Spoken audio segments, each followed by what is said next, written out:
All right. Hi, welcome to Mental Health Monday. I'm Heidi Gaiman from HeidiGaiman.com.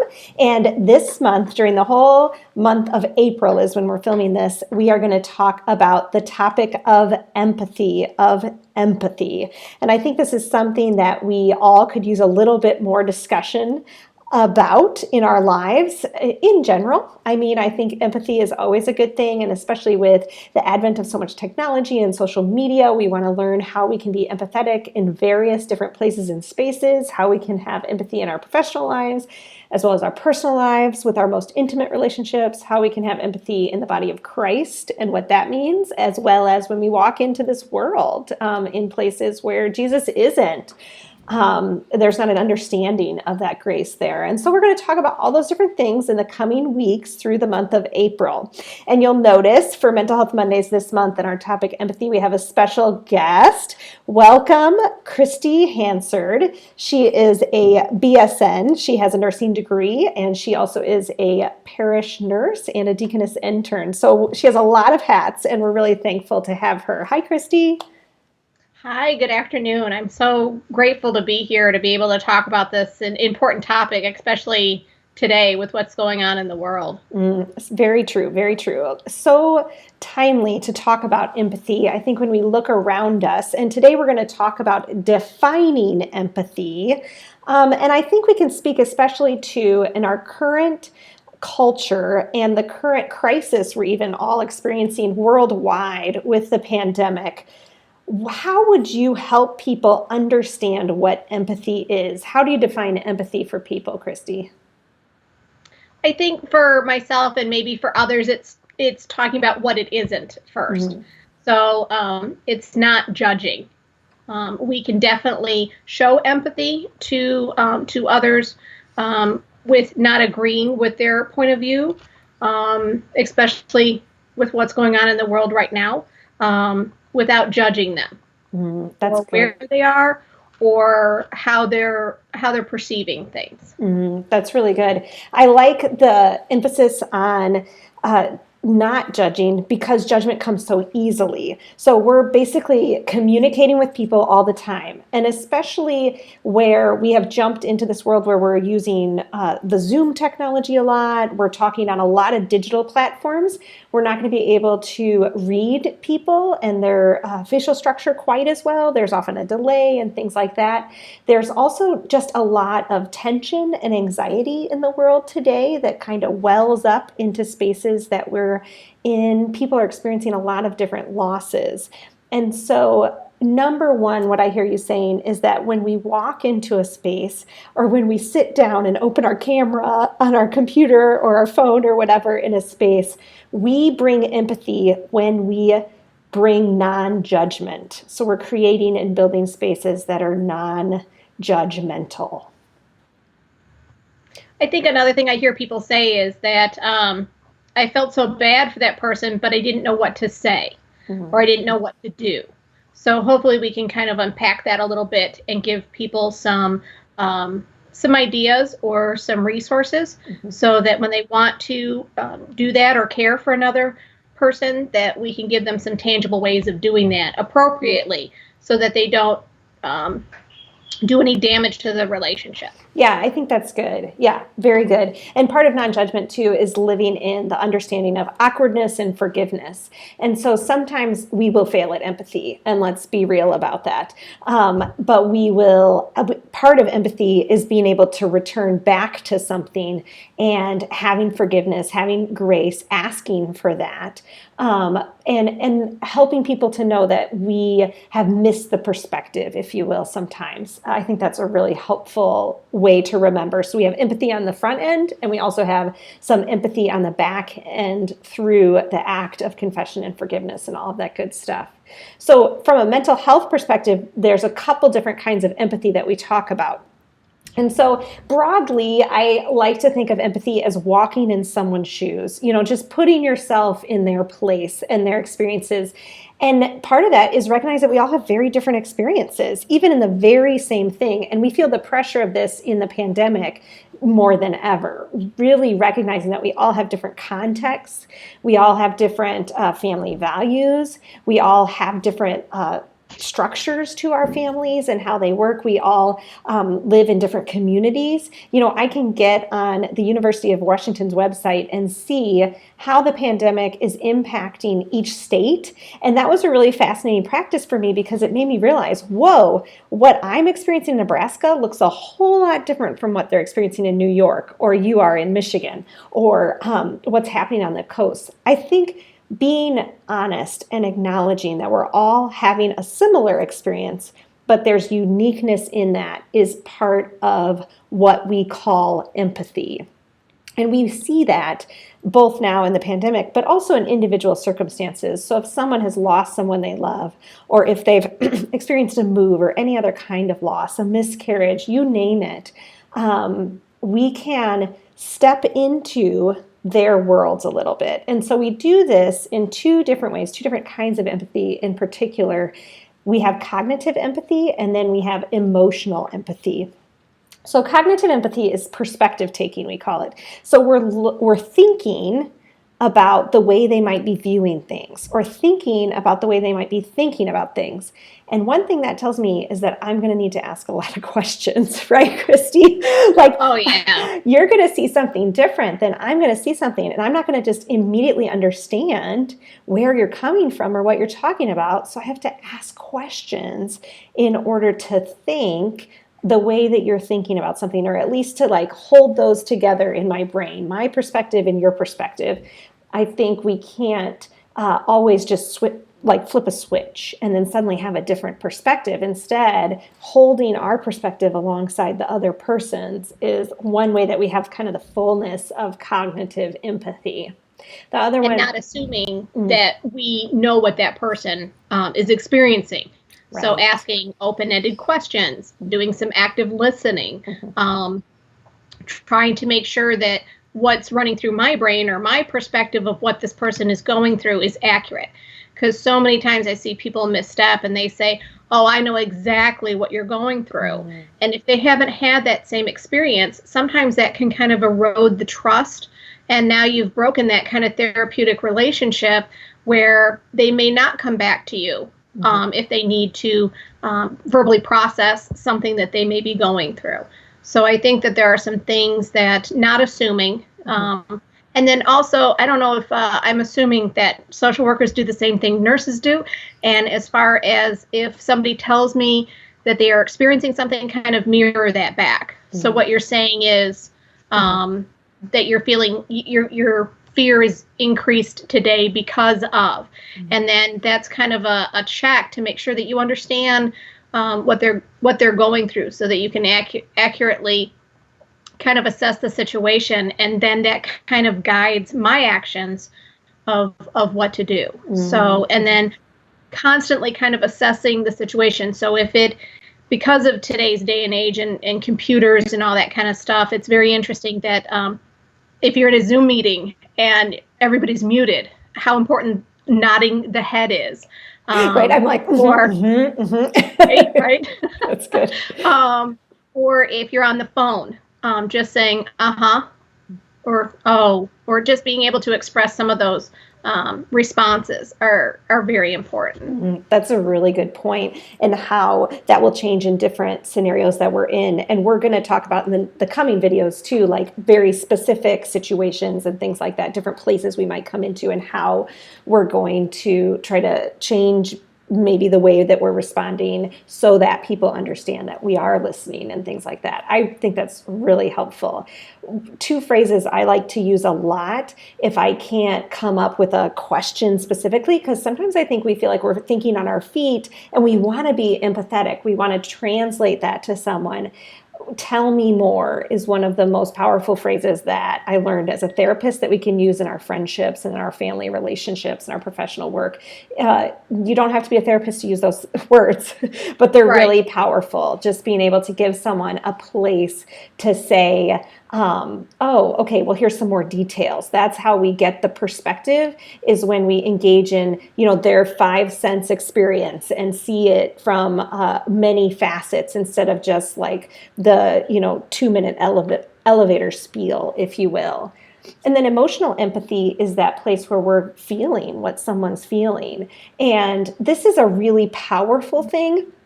It's important, but I want you to know that it's not the only kind of empathy. So Christy pointed out early on, we are never going to exactly know what someone's experiencing because God created us to be different creatures. He created us all to have different experiences and ways of understanding things. But especially within relationships where you have a spiritual connection, where you are on the same page, if you will, spiritually, it will often be this mysterious connection, I think, where you feel the pain of someone else or you feel the suffering of someone else in particular. We can also feel joy and happiness and excitement for someone else. And so those are good things of God that we can engage in. And in our relationships, that kind of emotional empathy can be tiring, and we will address that in coming videos. There is a space for that. There's also a space for fueling ourselves and filling ourselves back up so that we can walk back into conversations. Like you said, we want people to have ongoing conversations so that we're expressing empathy instead of just like a minute second, you know. But what we do when we feel what someone is feeling, that is what we call emotional empathy. It doesn't mean that you're not being empathetic when you don't feel it like raging through your veins and stuff. I think sometimes that's the only picture of empathy we have. Instead, we have also that perspective taking and cognitive empathy. But if we want to engage in more empathy, we are really looking for both. You know, how do we get to that place of both? So, Christy, do you think we're wired for empathy, or is it something that we learn?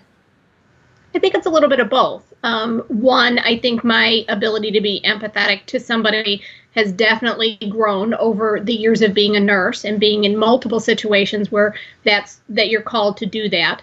But I do think that we are definitely wired for that, especially the emotional. So if I'm with somebody and they start to cry, this is an excellent example.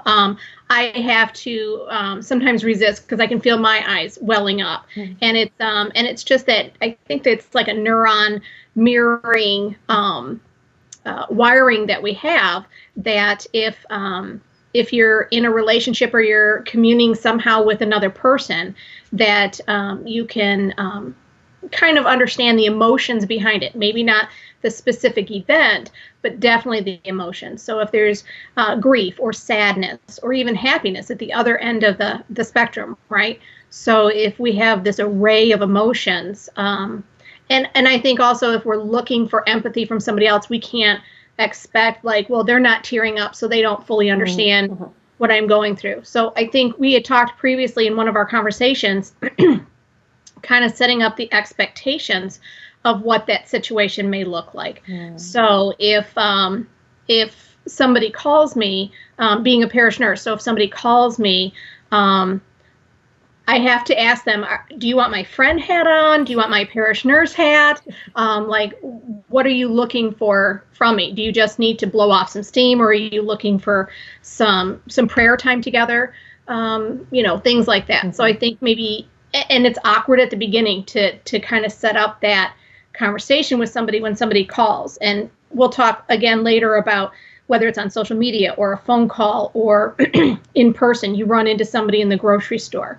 I had that happen one time, and I wasn't sure what she was looking for, so I had to ask. I said, would you like to just pray right now? And she says, yes, that's exactly what I need. So asking, again, those open-ended questions, or asking, tell me more about that. And then also having permission to go, like you said, wrap around that and come back to it. So if it is in the grocery store, if it is in the middle of a Zoom meeting and you notice somebody's tearing up, that you can call them later. It's not appropriate to address it right there in the middle of a Zoom meeting, but maybe call them afterwards and say, hey, I noticed that you seemed upset. Don't say, I saw that you were upset and that's why I'm calling. Again, not assuming that what that other person is experiencing. And it could be something, I'm always surprised that sometimes I'm completely off the mark and it had nothing to do with what was going on in the Zoom meeting or the phone call or a bunch of girls or, people getting together. And it could be about something else. And usually people are grateful that you even noticed. I love that you said that word notice, because that was what I was going to say is, so one thing we're really talking about is just noticing thing is one basic level of empathy. Being tuned in to people, if you will, and seeing what kind of feedback they're giving. And then, like you said, not making assumptions, but asking more questions, digging a little bit deeper. Being able to take no for an answer is also an empathetic response. So if someone doesn't want to talk about something, they don't want to process something, you're not the person at that time, no is an appropriate thing. And being able to empathize and say, I hear what you're saying. That's cool. If you need me or if you need something, please let me know. Is it okay if I check on you next week? Or something like that, re-engaging. I think those are really helpful ways to understand the breadth of empathy instead of just that moment of empathy like we're talking about, which we normally picture in our heads, I think is a cinematic way of seeing empathy, like where we're sitting together and somebody's in a hospital bed. And, there's so much more empathy in life than those like kind of large moments. So in the last few minutes we have, and I love we're seeing some comments, please share with us ways that you've experienced empathy that are maybe have been really helpful reflections of empathy for you, or ways that you would define empathy. Words are something God gives us to understand things, and so we're just fleshing this out here together in this conversation. But in our last few minutes, Christy, let's talk about what empathy is not. What's a few things that you would share that empathy is just, it's not that. That is not empathy. Empathy is not fixing it. Oh, that's good. I love your response. No, yes. It's not fixing it. A lot of times, one of the favorite things I learned as being a parish nurse is the presence of ministry can be very empathetic. Just sitting with somebody, and whether you really have to kind of gauge, does that person need a hand on their shoulder? Do they need someone to hold their hand? Do they need a hug? Just trying to gauge what they may need. And then sometimes it gets rejected, right? So it's not I hate this phrase, it's not about us. So if we're trying to display empathy to somebody, then we don't like halfway through the conversation start requesting that other person to give us something. It is a gift. It's something that we are giving them. And so I think that's also helpful. And I think the other thing is that it's not gossip. So if I love most of my conversations are protected under HIPAA. So I think that kind of has some forced trust, which is okay. But if you're trying to show empathy with somebody, they are very vulnerable. And I think it's important that you guard that you protect that.